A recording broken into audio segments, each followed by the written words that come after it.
WOWT6. This is Heartland Focus.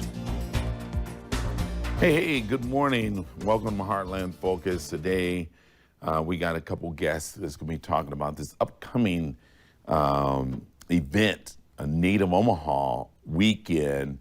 Is a biannual celebration of folks that have were born here in Omaha, moved away, and they've been celebrating this for years. And so later on, we're going to talk to someone from the Douglas County Health Department for the vendors out there, folks that want to sell food, sell items, so we can all be on the same page in terms of just making sure you have the right credentials and all that good stuff. And so we have someone that's going to information upload you in terms of that regard.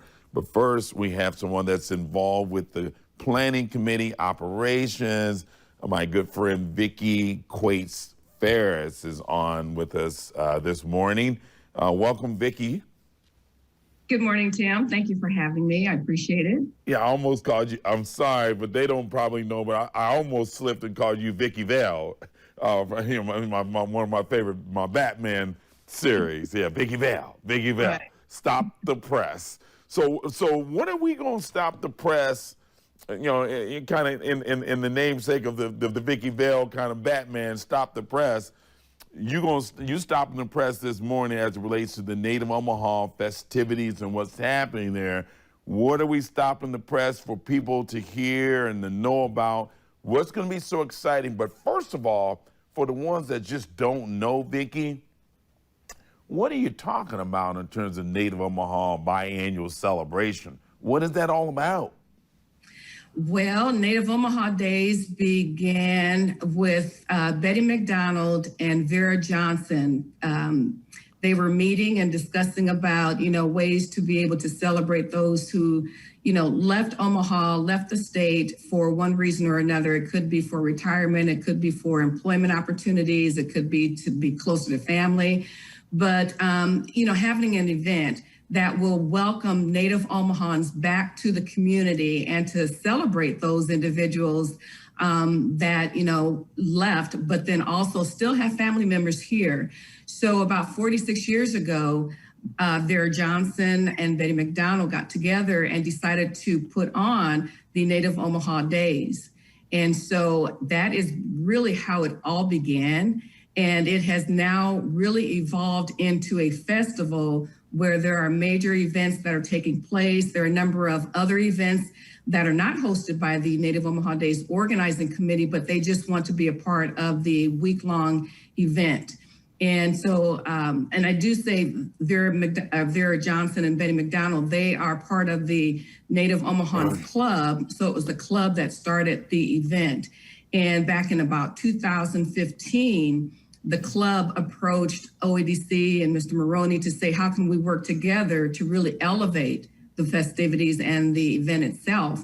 And so you have OEDC, the Empowerment Network, and many community partners that are now working together, have formed the organizing committee, and now that is the umbrella that is really putting on the event. And several individuals from the club are still part of the organizing committee because we certainly wanted to make sure that their voice is at the table as we plan this event. Talk a little bit, Vicki, about really what's different, what should people look forward to? And I know out of a abundance of caution with COVID-19, I think it's just going to be feel good for people to get out and see each other, but talk a little bit about some of those COVID-19 protocols and then really what's going to be so exciting about this year's event that's going to take place the end of July. And we can kind of do the what, when, and where and how people can participate, all that good stuff. But let's start there. What's the exciting activities and some of your features? The featured events. Well, I want to back up and I do want to address the COVID guidelines because as we mentioned before, and I think when we had put on the website, that was during the time that there was a mask mandate. And so now that several of the guidelines have been lifted, for those who have been vaccinated, you do not need to wear a mask, but certainly for those who have not yet gotten the vaccine, we want to be mindful of the individuals and hope and encourage them to get the vaccine prior to the event. So we have now continued to follow the guidelines of the CDC, which basically, again, as I mentioned, if you've gotten vaccinated, you do not have to wear a mask unless you absolutely want to. So again, those are the guidelines, but when we talk about the events, there are some sanctioned events, and these are events that you will see each and every biannual. So for instance, with the meet and greet that is hosted by the Native Omahans Club, you'll see the Gospel Fest, which is hosted on a Wednesday. And this year it will be at Morning Star Baptist Church with the doors open at 6 p.m. And then also with the program itself starting at 7 p.m. And then we have the Stroll Down Memory Lane that takes place on Friday between 4 p.m. and 8 p.m. And that's really a great time for people to come back. We have a North Omaha Revitalization Trolley Tour. So we have 2 trolleys that really will take people along 24th Street and in different parts of North Omaha, just so that they can, just think about, the way it was and some of the buildings and what took place in those buildings. But it's also an opportunity to really showcase some of the new development as well. And right. So, again, that Stroll Down Memory Lane is on Friday between 4 and 8 p.m. And that takes place kind of in that 24th and Burdett area, if you will. We also will have the Homecoming Parade, which will be on Saturday starting at 10 a.m. and it will run from 30th and Lake all the way to 30th and Sprague Street. And again, it's going to be heading north from Lake, right? It'll be heading north, and there actually is a registration form for anyone who's interested in participating in the parade. There is an online form that you can complete at the nativeomahadays.org website, and you'll find a listing of many other events and things that are taking place as well. And is that the same with vendors too? Like if somebody wanted to be a food vendor, do they go online there and fill that out as well? Yes, if anyone is interested in being a food vendor or a non-food vendor, there are applications that are online, nativeomahadays.org. You can go online and you can complete the information, and then we'll get that back. We will follow up with you. But again, there is a permit process, which Joe Gobb from the health department will talk about a little bit later. So I just want to make clear that you have to have a permit, and it's not just during Native Omaha Days. It's during any type of festival that is taking place. So your Summer Arts Festival, your Maha Festival, you have to have a permit. That's right. But the deadline to apply is July 9th. So I do want to make that clear that July 9th is the deadline to apply to be a vendor. Okay. I'm most definitely going to have to tell my dad, Mr. TLC, Down Home Foods. So I know he really, he's very anxious and excited about participating. Talk to me, Vicki, before we take a break, a little bit about the economics of really what's happening. I mean, we pull all these people together, we take all this effort, but is it impacting economically? What's the impact financially of this type of, or this magnitude of an event that's going to be taking place particularly in North Omaha? Talk to me. We know that there certainly is an economic impact. We know that there are a number of people who do come back and they stay with their families, but also they may stay at a hotel as well. And so we know that people are coming, they're spending their money, they're buying food, they're buying beverages, they're supporting business owners, not just Black business owners, but businesses throughout the city.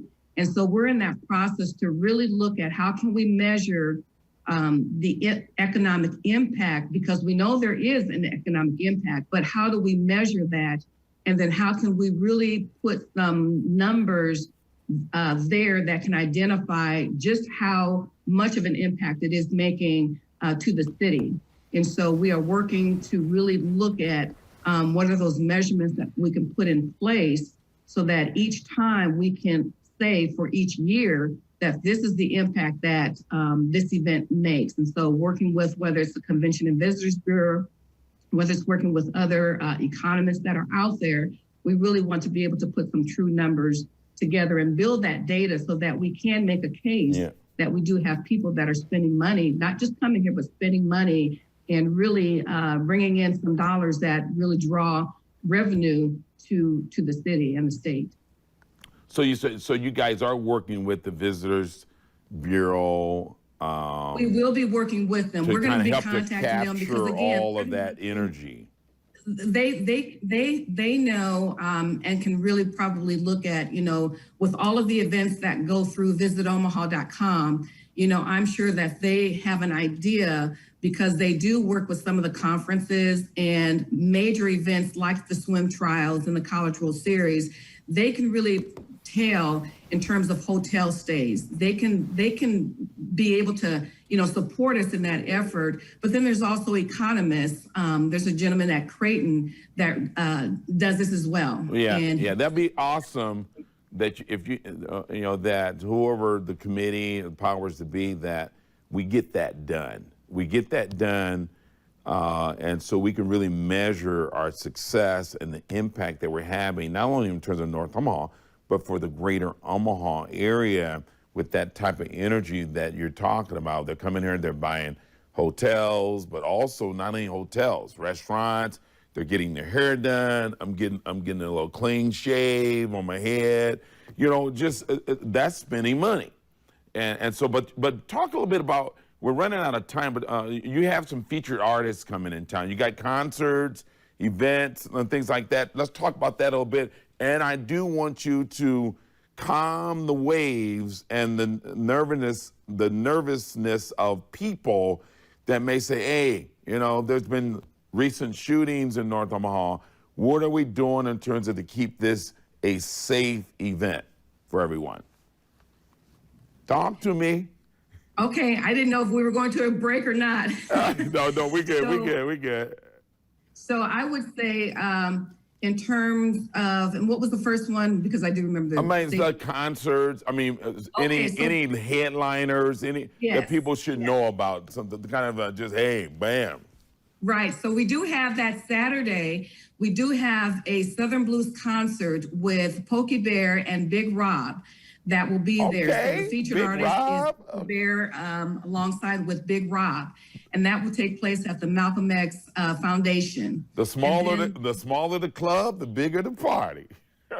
I love the blues. I love that you're saying that because that's blues, and really North Omaha and the city of Omaha is a very strong blues city.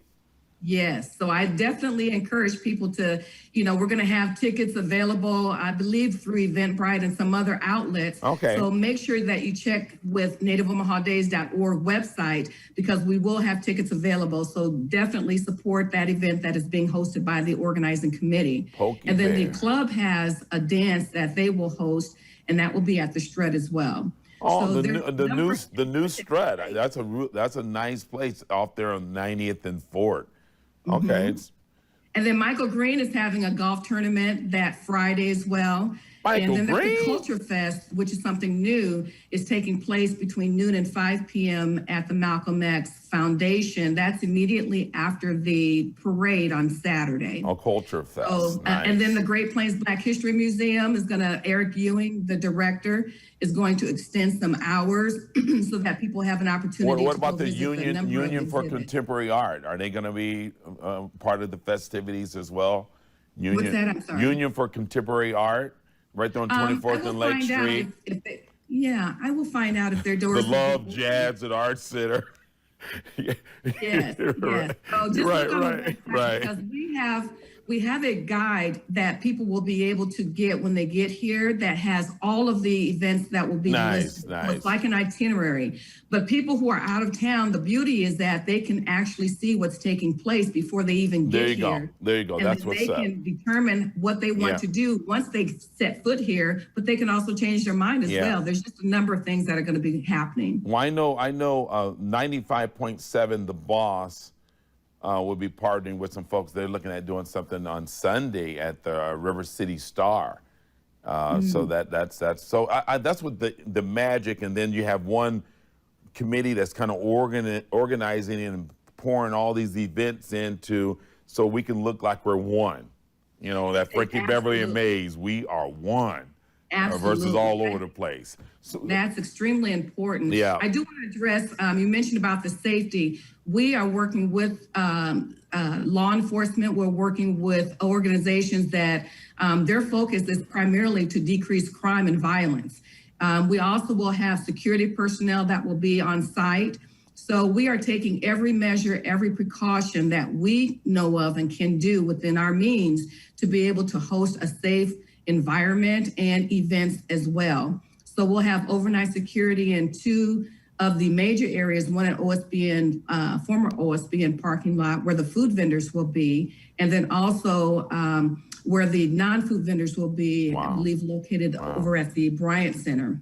Okay. So again, we want to make sure that people are able to come enjoy themselves. And feel safe. But it takes all of us to be able to encourage everyone to be on their best behavior and also cleaning up. You know, there will be trash cans. If you see something, say something. If you see something, pick it up too. Okay? Pick it up. Yeah, pick it up. It's a community. Let's be respectful of our neighbors because we do have residents that are in the area. So let's just, maintain the area, help us to keep the area clean because again, this is an event that everyone looks forward to and we just want to be good neighbors and good stewards. That's right on. Well, thank you, Vicki. I'm out of time.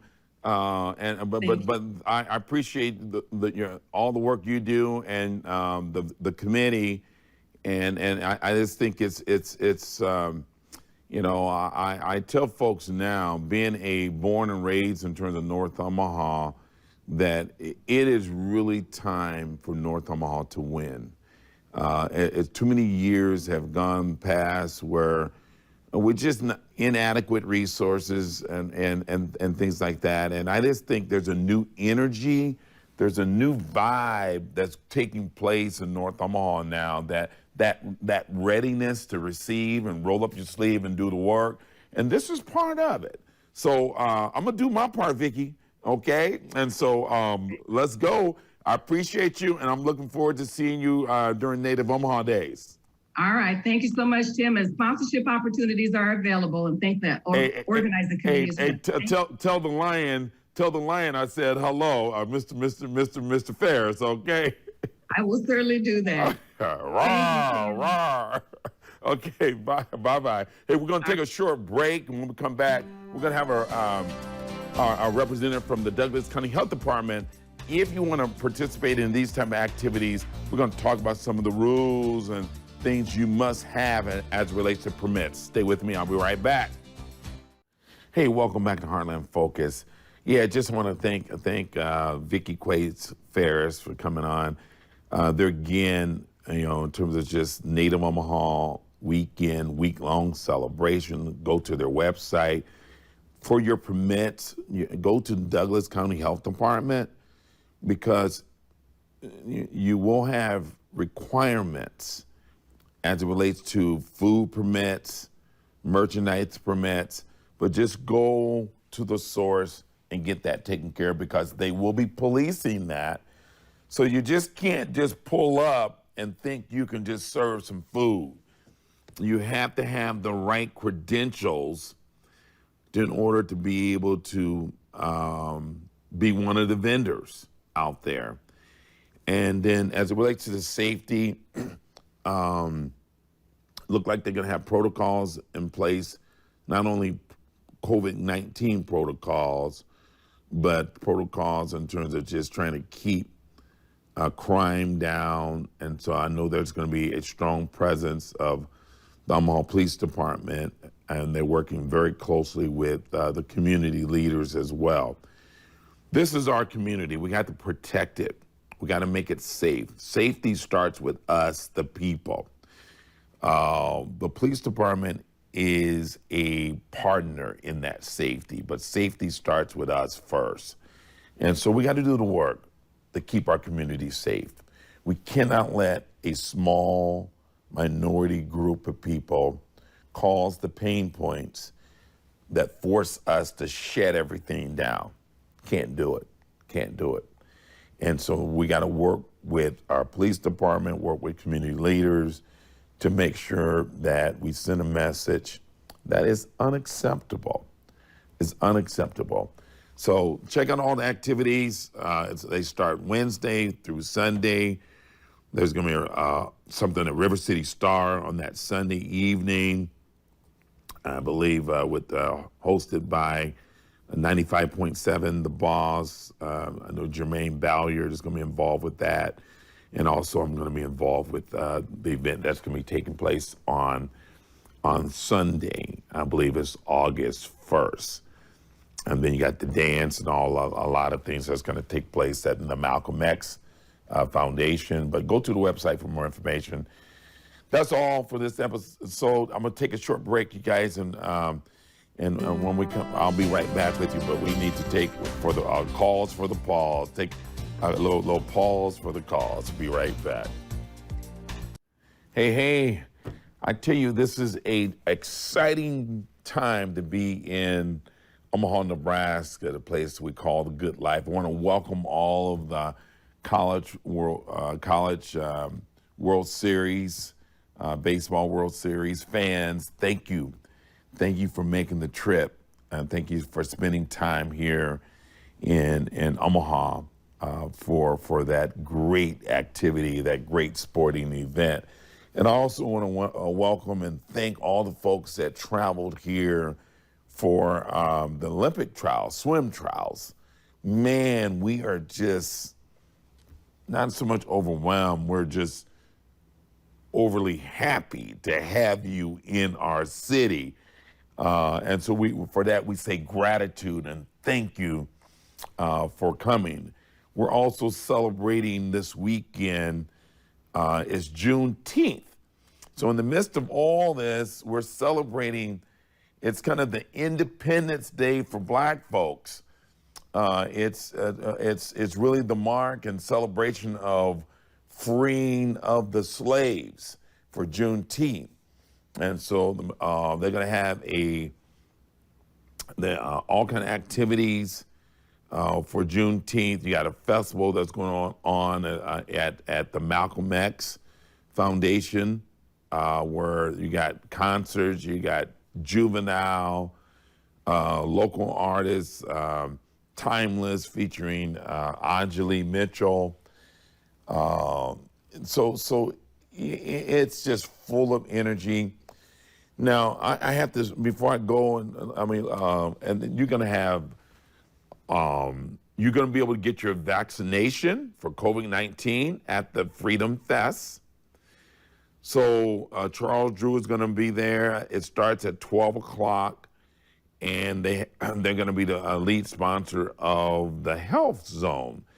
And so they have assembled other partners, and they will be doing what's necessary to help guide you through some health questions, challenges, and most of all, you'll be able to get that shot. It makes it so much easier to do these kind of events and really start to open up again if we can get more people vaccinated. We have to get those numbers up, especially in some of your stress areas amongst African-American, Black folks. I know there's some challenges there. I know people have reason to doubt and have a great deal of mistrust. But I ask that you go and get the information. Charles Drew Health Center. Give your doctor a call. Ask the tough questions. But me and my family, we chose to get the vaccine because of risk factors. When you weigh pros and cons, it just makes good sense. And I think the fastest way back to some degree of normalcy is to make sure we all get vaccinated, at least to the point where we can get herd immunity. But the Black community, we're not even close. So we got to wake up. And I think do the right thing and get vaccinated. Another event is going to take place Sunday, actually tomorrow, Sunday, You're going to have the 4th annual Father's Day Festival, hosted and presented by 95.7 The Boss. So you can get tickets there, you guys. This is an opportunity to celebrate your dads, your brothers, your significant others. You got Shantae Moore, Regina Bell, the Mary Jane Girls. So 3 national, international acts that's going to be there. And you can't beat it. River City Stars. Doors at 6:30, starts at 7 p.m. Oklahoma Joe's will be there for food. You got VIP seating, reserved tables, and general admission $30. Come and get it, you guys. It's time to celebrate the fellas. Yeah, it's so don't be saying there's nothing to do. We got plenty to do. I'm out of time. Make today the beginning of your best year yet. Go out there, make somebody happy, make them smile. Do your dance to your beat. Don't let nobody tell you how to move or groove. Until next time, I'm your host, Tim Clark.